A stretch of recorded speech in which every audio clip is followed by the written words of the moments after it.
အားလုံးပဲမင်္ဂလာပါကျမတိုးရှိတိုင်းအင်ချန်မြေမှာမနှင်းပါဝေပါကျမမြေရင်းနှီးမြုပ်နှံမှုလောကတွေကိုဘယ်လိုစတင်ဝင်ရောက်ခဲ့ရလဲဆိုတာကိုဒီဗီဒီယိုလေးကတဆင့်ပြောပြပေးပါမယ်ကျမ2022မှာနေပြီးတော့မှနေဖို့A4060မြေခွက်လေးကိုအကြိုက်တွေ့ပြီးဝယ်ဖြစ်ခဲ့တယ်ဆိုပါတော့တကယ်တမ်းကျတော့ကျမက10 နှစ်တစ်ခုလောက်ကင်ခဲ့တဲ့ကုန်းဆောင်ဆိုင်လေးကိုပြန်လည်ဖွင့်နိုင်မှုအတွက်မြေခွက်ရွေးရင်ဝယ်ဖြစ်သွားတာပါ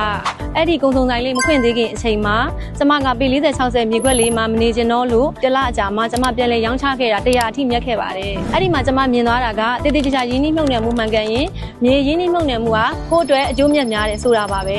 အဲ့ဒီ2022 2023 2024 2025ကာလတွေမှာမြေခွက်လေးတွေကိုရောင်းလိုက်ဝယ်လိုက်ပြုလုပ်ခဲ့တာမှာ2023မှာမြေခွက်ပေါင်း40ကျော်2024မှာမြေခွက်ပေါင်း50ကျော်2025မှာလည်းမြေခွက်များစွာရောင်းချနေစေဖြစ်ပါတယ်ကျမတို့တို့ရှိတိုင်းအင်ချန်မြေမှာရောင်းခြင်းလို့ဖြစ်ဖြစ်ဝယ်ခြင်းလို့ဖြစ်ဖြစ်ရင်းနှီးမြုပ်နှံခြင်းလို့ဖြစ်ဖြစ်စီးပွားရေးလုပ်ခြင်းလို့ဖြစ်ဖြစ်မြေခွက်အမျိုးအစားစုံတွေရှိပါတယ်မြေတစင်းအနာဂတ်တစ်ခုယနေ့မှစတို့ရှိတိုင်းနဲ့အတူအနာဂတ်ကိုတည်ဆောက်ကြပါစို့အားလုံးပဲကျေးဇူးပါ